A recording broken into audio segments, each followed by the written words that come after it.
অন্তর্বর্তী সরকার ঘোষণা অনুযায়ী ফেব্রুয়ারিতে জাতীয় নির্বাচন নিয়ে কোনো রাজনৈতিক দলের বক্তব্য জনমনে বিভ্রান্তি তৈরি করছে বলে মন্তব্য করেছেন বিএনপির ভারপ্রাপ্ত চেয়ারম্যান তারেক রহমান।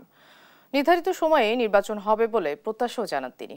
জাতীয়তাবাদী স্বেচ্ছাসেবক দলের ৪৫তম প্রতিষ্ঠা বার্ষিকী উপলক্ষে আয়োজিত আলোচনা সভায় এসব কথা বলেন তিনি।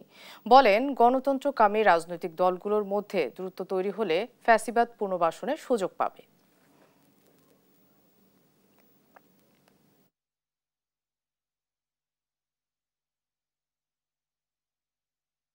শহীদের রক্তের বিনিময় ফ্যাসিবাদ মুক্ত বাংলাদেশে বর্তমান অন্তর্বর্তীকালীন সরকার আগামী ফেব্রুয়ারি মাসে জাতীয় নির্বাচন অনুষ্ঠানের সম্ভাব্য সময় নির্ধারণ করেছে বা এরকম একটি ঘোষণা তারা দিয়েছেন।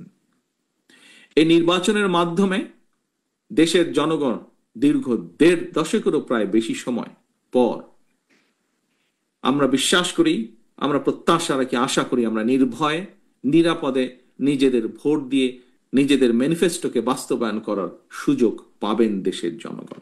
গণতান্ত্রিকামী রাজনৈতিক দলগুলোর মধ্যে যদি দূরত্ব তৈরি হয় বা দূরত্ব তৈরি হলে রাষ্ট্র এবং রাজনীতিতে পতিত পরাজিত পলাতক ফ্যাসিস্ট চক্রের পুনর্বাসনের পথ সহজ হয়ে উঠবে।